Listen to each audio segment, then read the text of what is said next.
Thanks for joining me on the Appgate demo series. Today's topic is redundancy and self-healing. This is a simple diagram, PowerPoint slide, my demo environment, lots of different things going on, but I want to zoom in on some of the Appgate specific components. Notice in each one of my cloud regions, I have multiple gateways represented. This is for both redundancy as well as scalability. I don't need load balancers to sit in front of these gateways to actually distribute load across them. I actually do that natively inside of Appgate. So again, simplified deployment, no complex load balancers or anything like that, even in cloud or physical environments. And so we do all of that inside of Appgate. Not only do we understand the idea that there are multiple gateways protecting access to apps in a particular data center, but the Appgate client is also made aware of all of the potential gateways that could be used to access those apps. That enables us to do some self-healing if we run into issues at the gateway level. So let's take a look at what this actually means in practice. If I look at my Appgate client, you can see that I'm already connected and I've got connections to lots of different data centers. We call these sites. Azure, Iowa, AWS, Google, whatever, right? So I've got lots of different data centers that are out there. Let's focus in on AWS Northern Virginia. Within Northern Virginia, I'm connected to a gateway called GW AWS in Virginia 03. So it's the third gateway in that data center. And you could assume that there's a 01 and a 02 as well. I'll show you those in a second. But all of my traffic to that data center, to any app in that data center, is going through that particular gateway. I do not have a connection to 02 or 01 at the moment. I only have a connection to 03. Likewise, 02 and 01 don't know anything about me. They don't know that I even exist. Only 03 knows that I exist. So you may be thinking, well, okay, well, in a redundant VPN concentrator or redundant firewall scenario, I can exchange the state table between redundant appliances and therefore make those other appliances aware of the users that are on the various specific appliances. True, and I do that, but I don't actually exchange that state table between the appliances. Because my firewall rules are dedicated to just me, I don't have to actually manage a massive state table and flip it back and forth between different appliances. I actually push that state table down to the end user's device. 99.99% of the time, that state table is not needed in terms of reestablishing a connection. But periodically, you may need it, right? So why not, instead of constantly keeping it updated between appliances, why not constantly just push it back down to the end user device? And if you need it, reference it from the end user's device itself. So this is how this works. So I'm connected to 03, no big deal, right? So let's try to ping something that's in that 03 environment. If I go to my EC2 console within Northern Virginia, I should have access to this 10.201.4.176 environment. So let's ping 10.201.4.176. Sure enough, no problem. I can ping it. And I'm going through that 03 gateway in order to do that.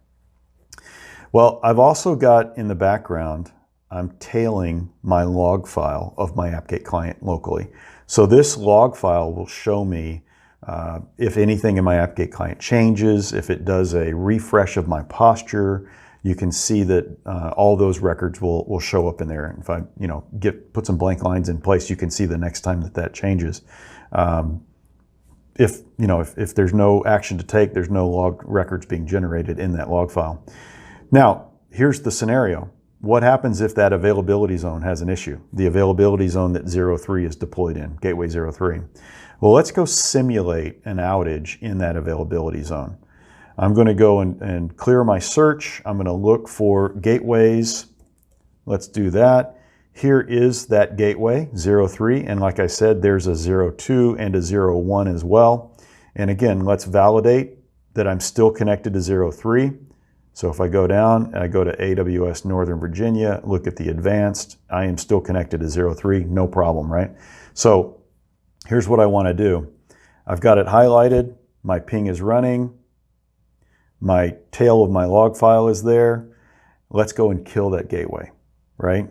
Simulate the idea that that particular availability zone had an issue, my appliance crashed, the VM, the EC2 instance blew up, who knows, right? So let's just kill the gateway. We'll stop it. And I'm going to flip back over to the ping command real quick. And all of a sudden, a couple things happened, right? So you see my log file says, hey, there's a VPN failure. There was a disconnect and yada, yada, reconnected. Now it should be connected to 02. See that log record there. Meanwhile, don't lose sight of my ping that's quickly scrolling off the screen. I lost a ping. So one ping timed out. And then very quickly, it started working again. If I go back and look at my Appgate client, my gateway that I'm connected to has been updated to 02. So as an end user, I experienced almost no hiccup. I experienced one ping failure while Appgate was sorting out a connection to a new gateway. And it randomly selected number 2 for me to connect to. And establish that connection, reestablish connection to all of the applications that I have access to in that environment, and off I went, right? I was up and running with no problem. And so that's the self-healing aspect. Imagine a scenario where I've got 2 physical data centers and I've got an SD-WAN or an MPLS circuit running between those data centers. I might want to define inbound traffic to each of those data centers independently of each other, but then define the other data center as the backup path, just in case my internet circuits get cut at one of the data centers. So I have the ability to do that with Appgate as well. So I can redirect and self-heal those connections. Likewise, if I go in and flip back over to my PowerPoint slide that shows the map of my environment and back up just one level here, you can see I've got also redundant controllers, but my controllers are all distributed around the environment. This gives me the ability to route using Amazon Route 53 or any other DNS service. I can route connection requests to an appropriate controller, minimizing the latency between the end user and the controller that's satisfying that authentication request itself.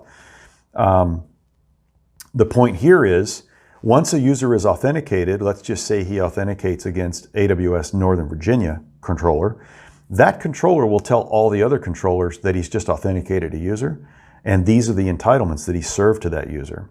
So, just in case, later on, that end user his client decides to reposture check him, and he wants to notify the controller of some change about that posture check result, but the controller he authenticated against is not available. Well, that result will get fed into an alternative controller, and that controller is fully aware of what he was served, when he was served it, and by whom, and will take advantage of or take care of that reposture check notification. So the end user experiences no difference, even if the controller he authenticated against is not available later on in his session. And so that's another self-healing aspect. This gives us the ability to actually enable our customers to run upgrades and migrations and things that you would typically do in the middle of the night when there's no user activity. We can do those kind of things in prime time during the middle of the day. A lot of our customers still have change windows, and there's other reasons why they need and want change windows. But suffice it to say, you have the ability to make massive changes to the environment during regular utilization of that environment. I can add more gateways, I can add a 4th controller, I can take things offline, I can run upgrades to subsets of the environment, all while users are accessing the system. And so that's the self-healing and redundant aspect of the Appgate appliances within a collective. Thanks for joining me.